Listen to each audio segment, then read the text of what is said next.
বর্তমানে দেশে ইন্টারনেট সেবা বন্ধ থাকার কারণে অনেকেই ভিপিএনের মাধ্যমে ফেসবুক চালাচ্ছে। এক্ষেত্রে এই ভিপিএনের মাধ্যমে ফেসবুক চালানো কতটা নিরাপদ, অথবা ভিপিএনের মাধ্যমে ফেসবুক চালালে কি কি ক্ষতি হতে পারে, অন্যদিকে কি কি সুবিধা রয়েছে, সম্পূর্ণ বিষয় নিয়ে এই ভিডিওতে মূলত আলোচনা করব। যারা আমাদের এই চ্যানেলে নতুন রয়েছেন, চ্যানেলটি সাবস্ক্রাইব করে রাখবেন পরবর্তী সকল প্রয়োজনীয় ভিডিও সবার আগে পাওয়ার জন্য। ভিপিএন হচ্ছে মূলত ভার্চুয়াল প্রাইভেট নেটওয়ার্ক।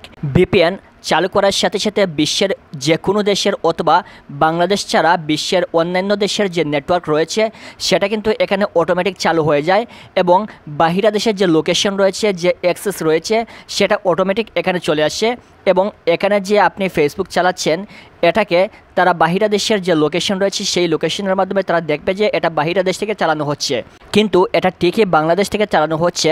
কিন্তু ভিপিএন কানেক্ট করার মাধ্যমে এখানে দেখা যাচ্ছে যে আপনি বাহিরা দেশ থেকে যে কোনো দেশ থেকে এই ফেসবুক চালাচ্ছেন, যার কারণে কিন্তু বাংলাদেশে ফেসবুক বর্তমানে বন্ধ রাখার পরও ইউজাররা ফেসবুক চালাতে পারছে এই ভিপিএনের মাধ্যমে। এখানে সুবিধাটা হচ্ছে আপনি ভিপিএনের মাধ্যমে ফেসবুক, ইউটিউব যে কোনো কিছু আপনি চালাতে পারবেন। এখানে যে সকল ওয়েবসাইট নিষিদ্ধ রাখা হয়েছে, যেমন ফেসবুক বাংলাদেশে বর্তমানে বন্ধ রাখা হয়েছে, সেটা কিন্তু আপনি অনায়াসে চালাতে পারবেন এই ভিপিএনের মাধ্যমে। এটা হচ্ছে সবচেয়ে বড় সুবিধা। এবং অসুবিধাটা হচ্ছে যেহেতু এখানে ভিপিএনে অটো কানেক্ট দেওয়া থাকে, যার কারণে এখান থেকে লোকেশনটা বিভিন্ন দেশে চেঞ্জ হয়।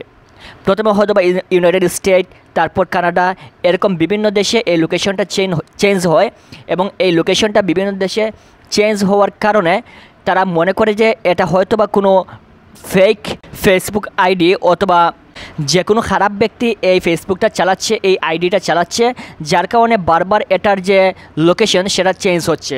সো এর কারণে কিন্তু আপনার যে ফেসবুক আইডি রয়েছে সেটা নষ্ট হয়ে যাওয়ার একটা সম্ভাবনা রয়েছে। এটাই হচ্ছে সবচেয়ে অসুবিধা।